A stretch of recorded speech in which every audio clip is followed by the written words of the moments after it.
All right, let's talk about Hero of the Day. As usual, I've got my guitar in my hands. I'm playing my trusty Explorer with the James Hetfield headset pickups. So I'll be talking about the riff, some of the cool things that are going on. I understand now what was controversial about it or what was tough about it to people already. I mean, people are already bummed about the Black Album. And then when you get to this phase of their career, these songs were hard to swallow for some people, especially this song being so, it's kind of a happy sounding song. There's an ominous dark vibe to it, even though it's kind of in a major key, which is unusual for them. This actually is one of their most unusual songs when you think about it. It doesn't read as much of a departure as something like Mama Said. I mean, Mama Said is a James Hetfield solo song. It's a country song about his feelings about his mother dying. And this is a little different. It's a little more esoteric. It's a little hard to understand maybe what he's talking about. It feels a little less personal especially for the era. But it is such a kind of beautiful song of longing. And of course, he sings about the mama, they tried to break me. But it feels different. I feel like this is a little less personal, a little more about, some people think it's about a soldier. Some people think it's about just looking for heroes in culture. I love the music video, by the way. The music video of the kid flipping through the TV, and it's them in the TV in all these different scenes. Okay, so before we dive into all the riffs and the tones and why the song does what it does, it was a single off of Load. It was released on my birthday, September 9th, 1996. That was the year that I turned 13. It was number 1 on Billboard Mainstream Rock Chart, which is no joke, and it was number 60 on the Billboard Hot 100, which means the Billboard Hot 100 is you're competing with every genre of music, not just rock. So number 60 on the Hot 100, number 1 on Billboard Mainstream Rock for a mid-tempo, major key kind of new Metallica song when they're in sort of a strange searching for an identity part of their career. That's pretty cool to me. Internationally, it performed pretty good. Number 2 in Australia. It was top 10 in Finland and Norway. Number 17 in UK. Commercially, this was a successful radio single. As of today, Hero of the Day sits at roughly 65 million streams on Spotify. Compared to other of Metallica's big songs, the ones, Enter Sandman, Nothing Else Matters, Master of Puppets. 65 million streams is pretty good for a song they never play live anymore. The official video, of course, directed by Anton Corbijn. More than 15 million views on YouTube. So this song has legs. It's kind of continued to live on in the streaming era. Live performance. It has been played 74 times live. The first time, September 23rd, 1996 in Barcelona, Spain. Last performed at the Bridge School benefit, October 22nd, 2016. It had a strong life in the late 90s, but then it's just pretty much disappeared. So, what does that tell us about the song? Does that mean that they've kind of drifted away from the song? Is it as simple as the catalog's too big and some songs got to go? People were rightly confused by it. It's in the major key. For those of you who may not know music as well, so it's in a major key, and most of their songs are in minor, mostly E minor. And, major keys tend to be happier. That's an A major. That's the key of the song. The minor key sounds like this. And it's really just this note. The C sharp makes it major, and the C makes it minor. Sad. Major, happy.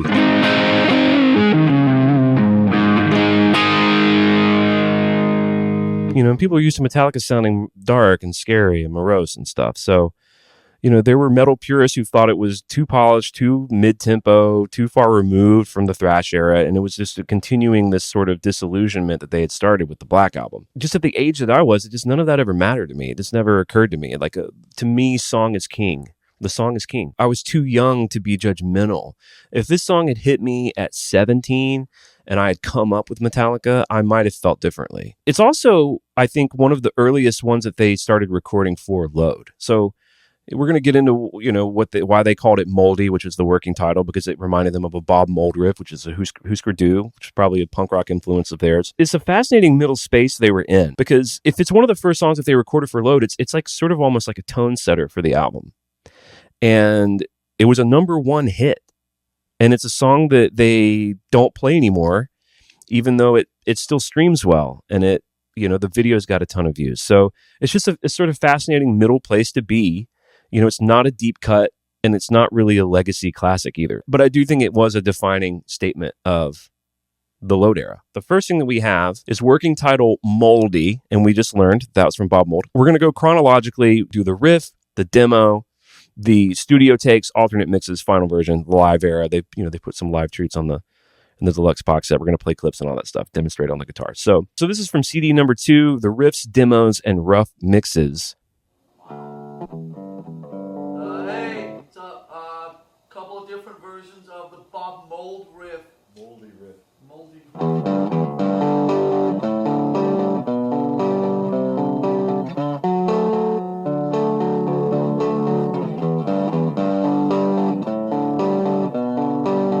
So the first thing I notice is that he's doing that full arpeggio of the riff.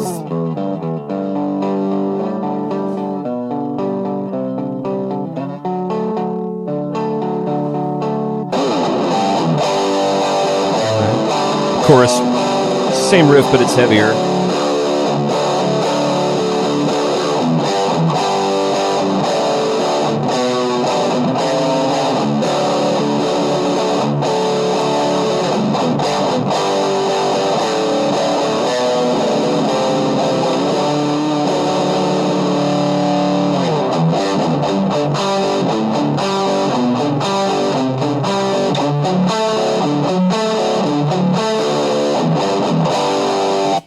We got the main riff, and it's pretty much intact there.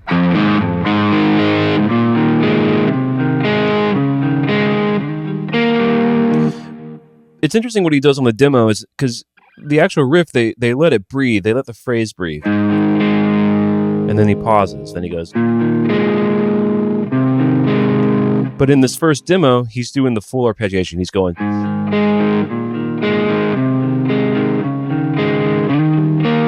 And then he's letting those breathe.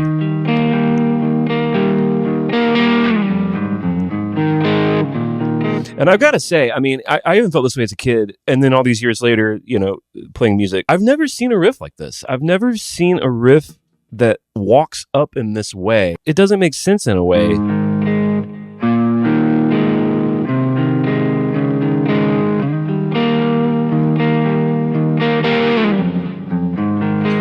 It's such an interesting thing, and we're going to talk about something that he gets into at the end that I've never honed in on before until I started doing this. Next up is the demo, and that's interesting because there's probably little micro stages in between the riff tape and the demo that I would actually like to hear too, because I'm a greedy little biatch when it comes to the Load stuff. Oh, where is it? There it is. This is CD2, recorded December 10th, 1994, and they did originally put this on the B-side of the actual single. So let's check this out. This is James and Lars in the Dungeon.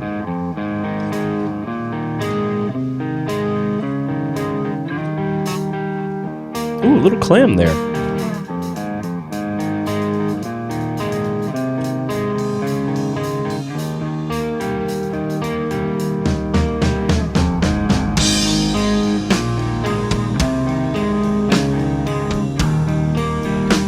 James on bass.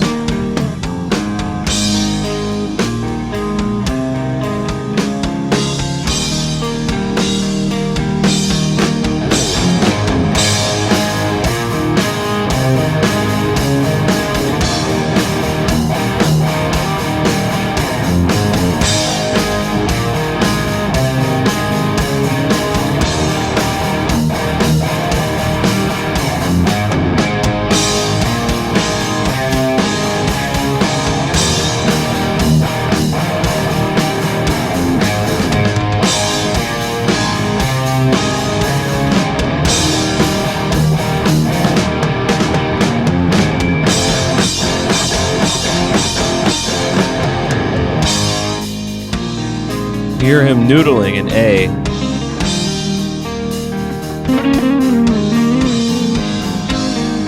It almost sounds like the Grateful Dead.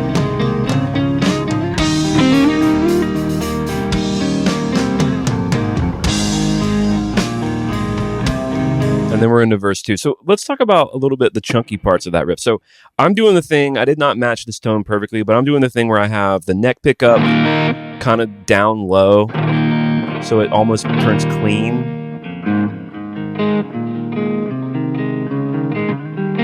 And then I switch right up to the bridge pickup where it's heavy. I love in the chorus when he starts going.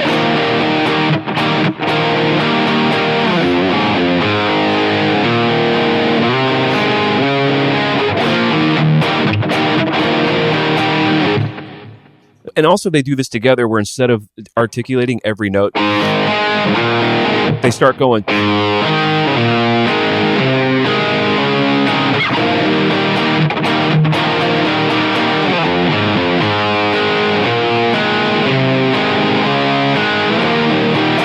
Which I think is so cool. I mean, it's just a little thing that grabs your ear, but one of them, I'm not sure if it's James or Kirk. They don't start doing this, I don't think, until they actually get into the studio. But one of them starts doing these octaves.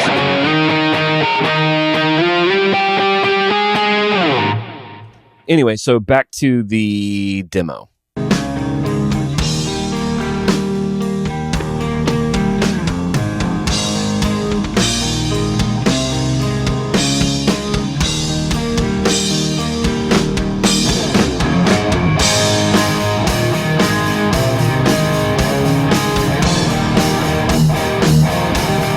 Guitars sound pretty cool.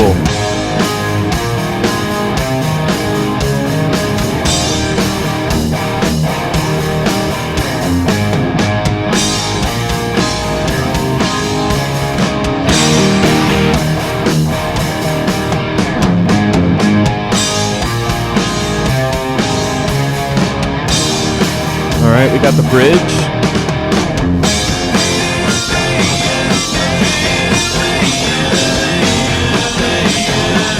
And we've got the melody for the bridge.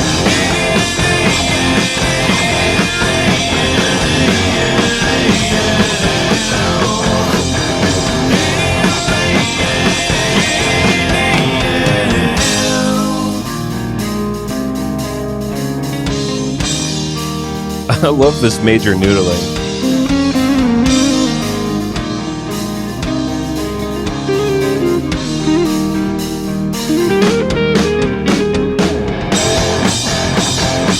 All right, back to the bridge.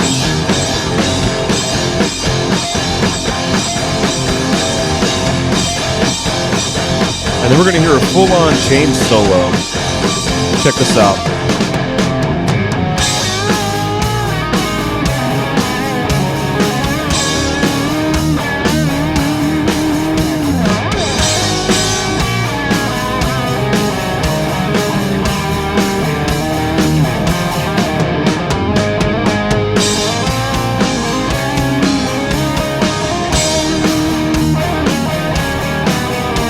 Oh, soloing over the bridge.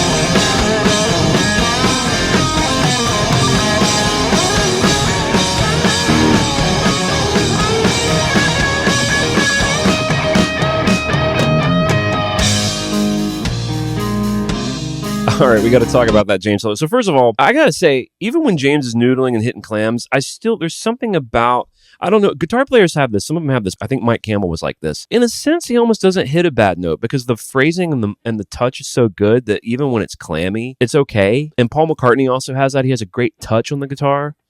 Whereas George Harrison was a better guitar player, a much better composer of solos, but didn't have as good of a touch for some reason. And so when something goes wrong with George, it's like really shrill and noticeable. We're going to hear as they get into the take 16, we're going to listen to, and also there's a scratch vocal rough mix. We're going to hear Kirk's 2 attempts at solos before he landed on his very awesome melodic solo that I like a lot. But his clams just for some reason poke me more than James's. Another thing that's funny about what James did on that solo, you know, when he's noodling around, he's doing that Grateful Dead shit. It's funny when he gets to the actual solo, he tries to do this pentatonic blues thing, which does not work over. It's pretty funny. And then also he solos over the...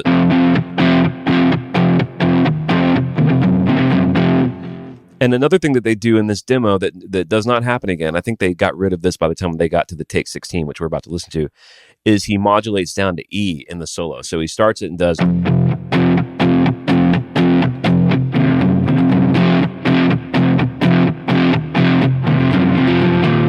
right there.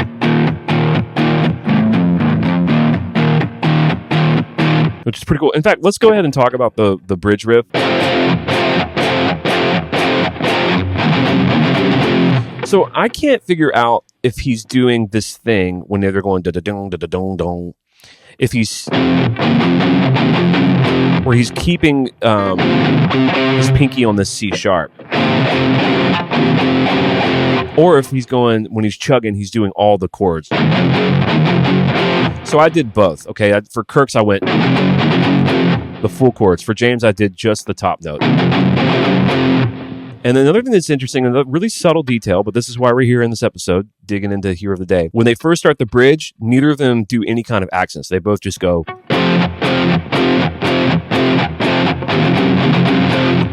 But after that first round of that, when James starts singing the hook, he starts doing these string scratches in between, and Kirk stays straight. It's a really small thing, but so James starts going.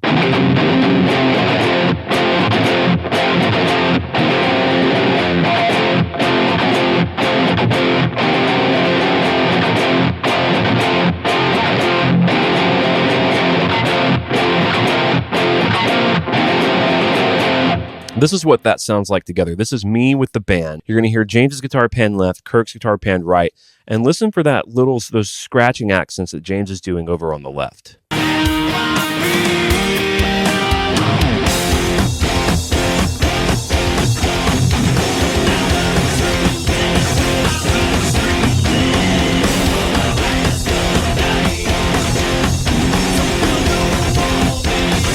I like this the way those guitars play together. Okay, so we're going to go now to the take 16 from the day that they started playing it at the plant. This is from CD4 Shadowcast. It was recorded on November 8th, 1995. Heavily chorused. They ended up going more of a light flanger, which they were a big fan of these chorusy flanger things during this era.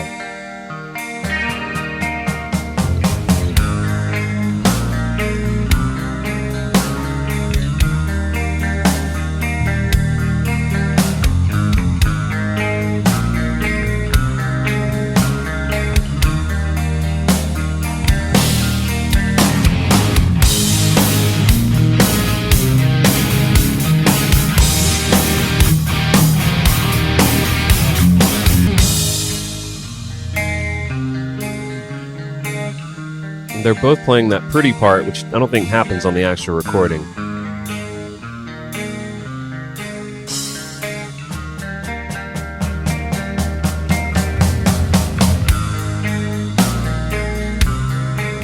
But I gotta say, the song already has the vibe. I mean, it already sounds great. At least it sounds like the song that we know and love. Chorus 2. And they're slightly palm muting that too when they get to the rock stuff.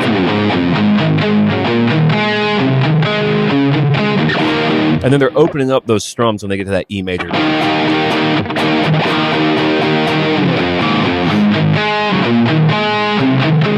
Palm muting is when you rest your palm kind of near the bridge. So instead of it playing open,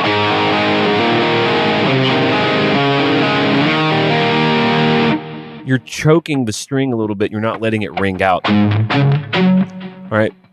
Contrast that with this. Now again with the palm mute. It just adds chug. It's a hallmark of heavy music.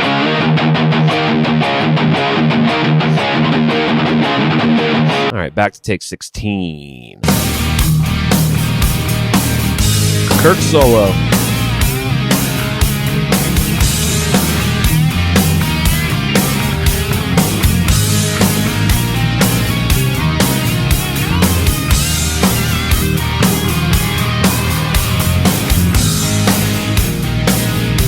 See, Kirk's trying the pentatonic thing too. And he's landing on the radio when he goes... He did that phrase a couple of times, which is a very major sounding phrase, but he's trying these like...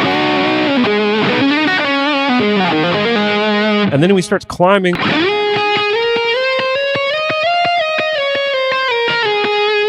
He's starting to sort of find it, but at some point, someone got in his ear and was like, dude, you can't do a bluesy, kind of normal, more hard rock pentatonic Kiss thing over that. You got to figure out something pretty.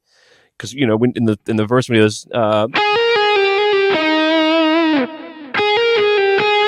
and then we'll get to the solo eventually. All right, back to take 16.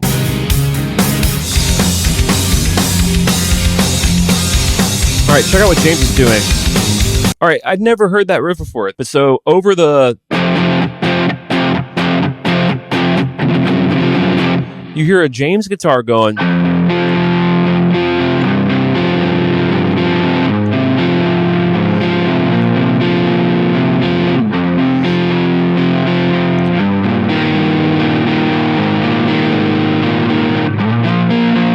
which is so weird and cool. Kirk's doing that.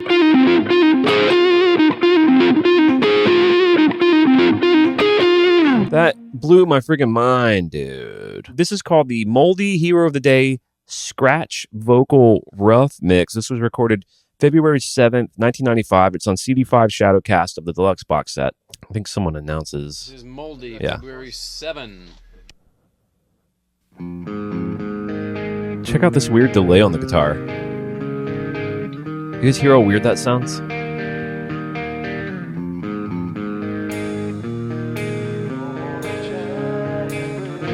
All right, so now we got the lyric. Not a lot of dummy lyrics in this one, thankfully. The window buzzed till light the way back home. And this is the first time we hear the acoustic. This is the Load stuff that I love, is the texture. You've got the acoustic stuff on like Fade to Black, Unforgiven, and Battery, and Justice for All.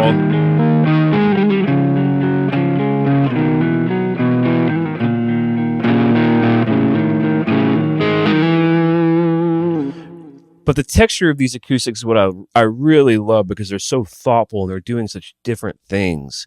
And they're not, the Fade to Blacks and the Unforgivens, they're such big focal points, whereas these parts are just pure texture. I'll play for you what it's doing, and I can't go get a guitar, but I'll play it kind of in this more, less distorted tone. But it's going...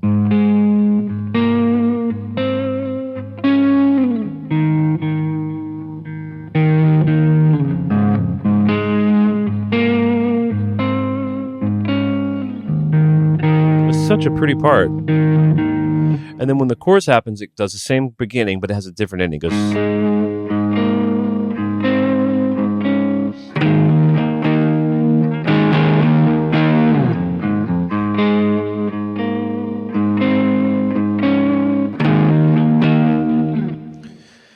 So let's listen to that real quick. So I have just the acoustic by itself, and then we'll hear it with the band. So this is first verse acoustic.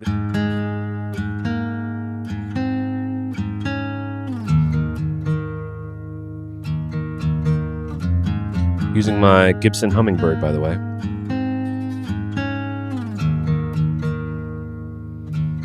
All right, here's the chorus.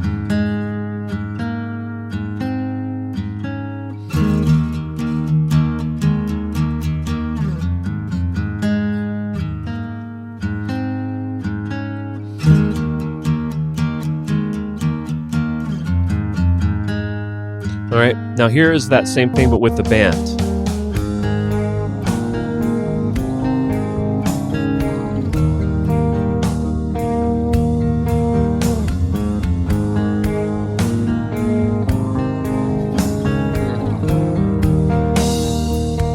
Here's the chorus.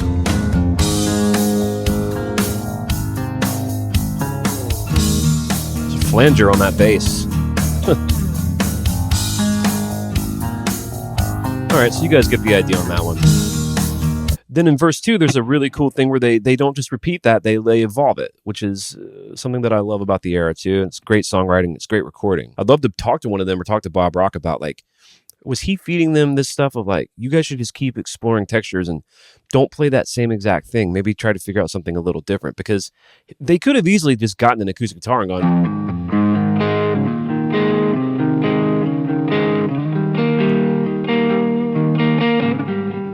I also love it when James does that.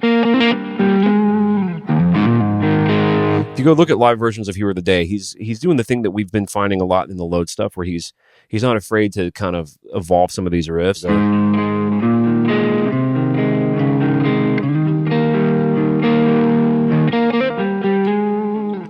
Which I love so much. And then on verse 2, they don't even just do that idea. Kirk does this cool thing where he goes...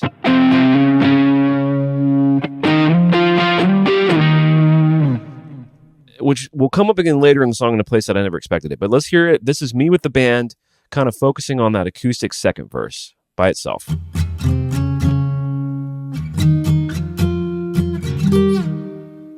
Such a cool part.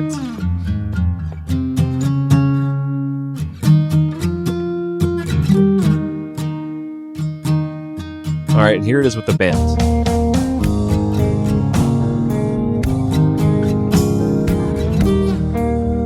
This is such a pretty part.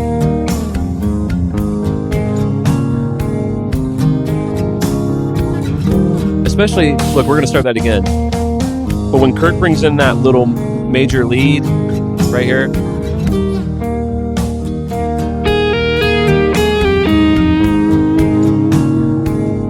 just all these textures, dude.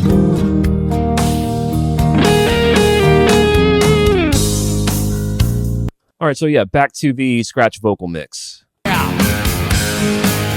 what if they should fall by someone's wicked way? I'm still a window bird. Some melody changes. So slowly turns, but someone there inside. Keepers of the flames. See, and now he has that thing in the choruses.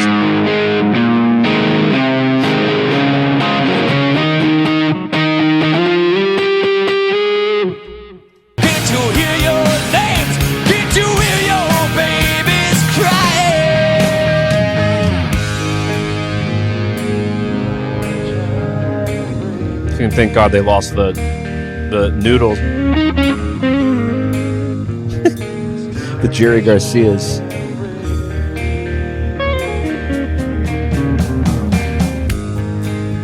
Was that acoustic? Excuse me while I'm tender how I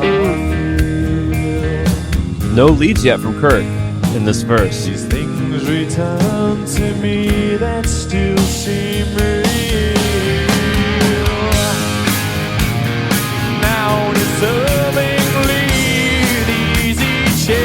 They've still got the acoustic in, by the way. But the rocking stopped by wheels of despair. Don't want your aid, but the fist I've made for years can't hold or feel. Not on me, so please excuse me while I tend to how I feel.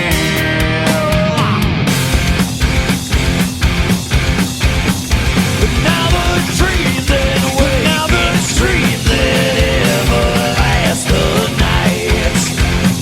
So build the wall behind, so build the wall and hide until it's light. So can you hear your babies crying now? Another Kirk solo, a different one.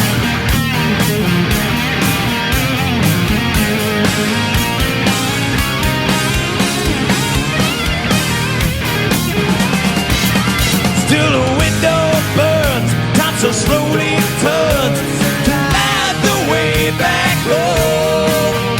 Keepers of the flames, do you feel your name? No matter where they've gone. But now the dreams and waking, now the dreams that ever last the night. Like I said before, that him and James and Kirk are both kind of just doing this too much of a pentatonic bluesy thing, and what they really need is what Kirk landed on.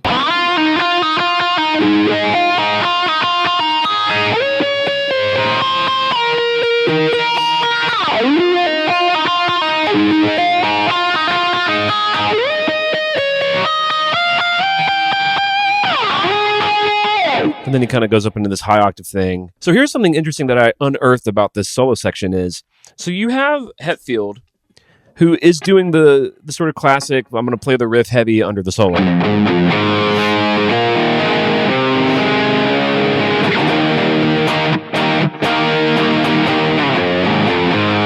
But he's also got another kind of melodic thing going on, which should not work because it seems too busy. And he's doing something similar to what the acoustic guitar is doing in verse 2, where he's going...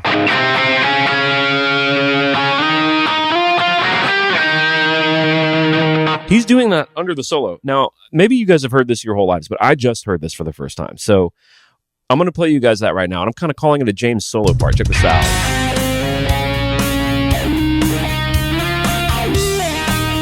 This is going on during the guitar solo.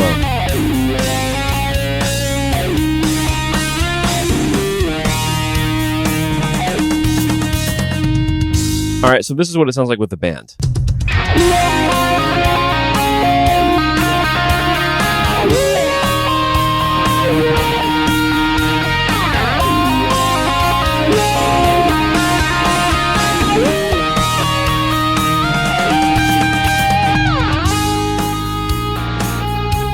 So it's almost like two solos going on.